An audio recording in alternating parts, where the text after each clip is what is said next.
Hi guys, welcome to Pricey Cooks. Hope all are doing good. So இன்றைக்கி என்ன lunch menu அப்படி சொல்லிட்டு பார்த்துடலாமா? ஸோ எல்லார் வீட்லேயும் வாரத்தில் ஒரு நாள் கண்டிப்பாக சாம்பார் இருக்கும். எங்கள் வீட்லேயும் அப்படி தான். ஸோ இன்றைக்கி சாம்பார் ஸ்பெஷல் தான்.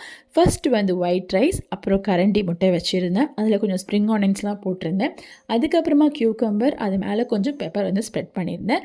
அதுக்கப்புறமா முள்ளங்கியும் பீட்ரூட்டும் வச்சு சூப்பரான ஒரு சாம்பார் பண்ணியிருந்தேன். கேரட் கோஸு வச்சு பொரியல், அப்புறம் சின்ன உருளைக்கிழங்கு பார்த்திங்களா, அதில் மசியல் பண்ணியிருந்தேன். அதுக்கப்புறமா இந்த பாக்ஸுடைய ரொம்ப ஸ்பெஷலான விஷயம் நான் ஒன்று சொல்ல போகிறேன். இப்போ நம்ம ஆஃபீஸ் போகிற எனக்கு சாப்பாடு சூடாகவே வேணும்ப்பா அப்படின்னு நினச்சிங்கன்னா, இந்த பாக்ஸில் ஹீட்டிங் ப்ராசஸ் இருக்குது. நம்ம அதை கனெக்ட் பண்ணி நம்ம ஹீட் பண்ணிக்கலாம். சாப்பாடு சூடாகிடும். அப்போ நீங்கள் எடுத்து சூப்பராக ஜாலியாக ஆஃபீஸில் என்ஜாய் பண்ணலாம்.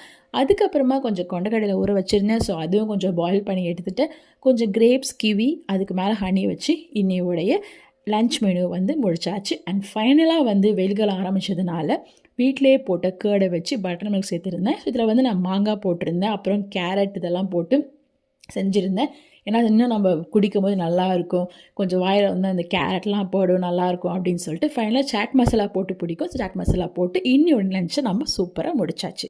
Hi guys, welcome to Pricey Cooks. Hope all are doing good. So இன்றைக்கி என்ன லன்ச் மெனு அப்படி சொல்லிட்டு பார்த்துடலாமா? ஸோ எல்லார் வீட்லேயும் வாரத்தில் ஒரு நாள் கண்டிப்பாக சாம்பார் இருக்கும். எங்கள் வீட்லேயும் அப்படி தான். ஸோ இன்றைக்கி சாம்பார் ஸ்பெஷல் தான்.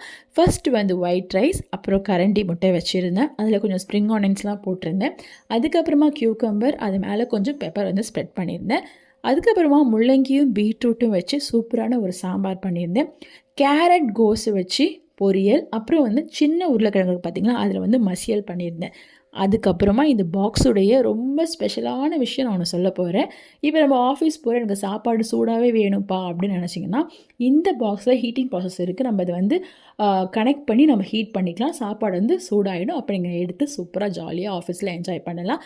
அதுக்கப்புறமா கொஞ்சம் கொண்டக்கடலை ஊற வச்சுருந்தேன். ஸோ அதுவும் கொஞ்சம் பாயில் பண்ணி எடுத்துகிட்டு, கொஞ்சம் கிரேப்ஸ், கிவி, அதுக்கு மேலே ஹனி வச்சு இன்னையோடைய லன்ச் மெனு முடிச்சாச்சு. அண்ட் ஃபைனலாக வெயில்கள் ஆரம்பித்ததுனால வீட்டிலே போட்ட கேர்டை வச்சு பட்டர் மில்க் சேர்த்துருந்தேன். இதில் நான் மாங்காய் போட்டிருந்தேன், அப்புறம் கேரட் இதெல்லாம் போட்டு செஞ்சுருந்தேன். ஏன்னா அது இன்னும் நம்ம குடிக்கும் போது நல்லாயிருக்கும், கொஞ்சம் வாயில் அந்த கேரட்லாம் போடும் நல்லாயிருக்கும் அப்படின்னு சொல்லிட்டு ஃபைனலாக சாட் மசாலா போட்டு பிடிக்கும். சாட் மசாலா போட்டு இன்னொரு லன்ச்சை நம்ம சூப்பராக முடிச்சாச்சு.